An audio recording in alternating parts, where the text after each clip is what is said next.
जादू जिसे मिलला चौहान जिसे छीनला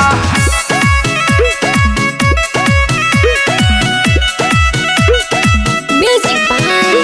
Raju Babu.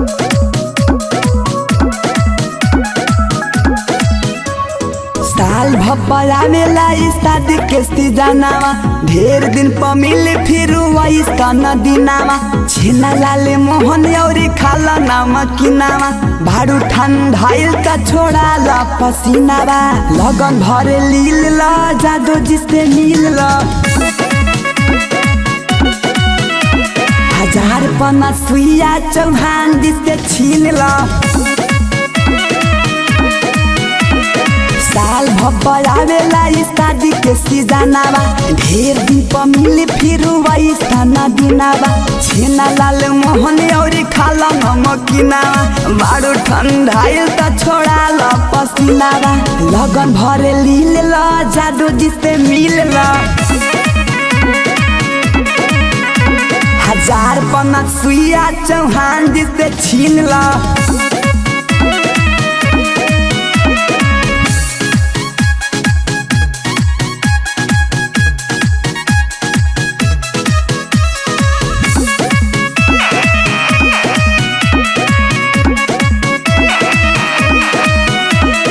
तुहर के देखे खातिर आइल बाबा रात हो ठुमका लगा के देखा दरकात हो हर जगह होके खाली तुहरे बात हो बरतिए के संग तू बिताला आज रात हो लगन भरे लील ला जादू जिससे मिल ला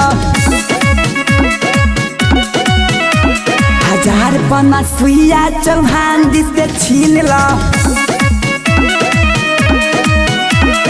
साल भपलावेला शादी के सीजनावा ढेर दिन पर मिले फिर वैसा नदीनावा छेना लाल मोहन औरी खाला नमकीनावा बारू ठंडाइल त छोड़ा ला पसीनावा लगन भरे लील ला जादू जिससे मिल ला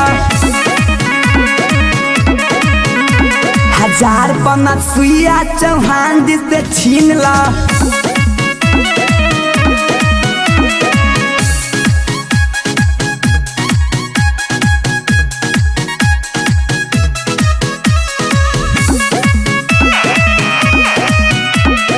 Rekha Digital Recording Studio, Betia. मौका के फायदा उठाई लाना हो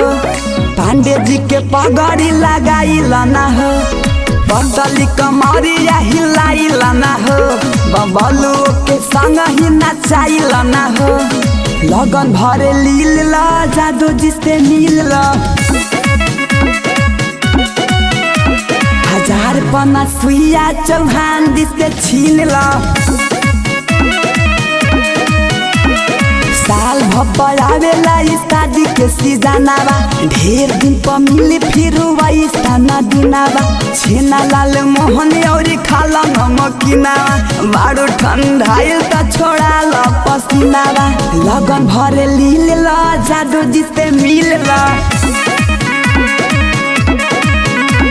हजार पना सुइया चौहान जिससे छीन ला।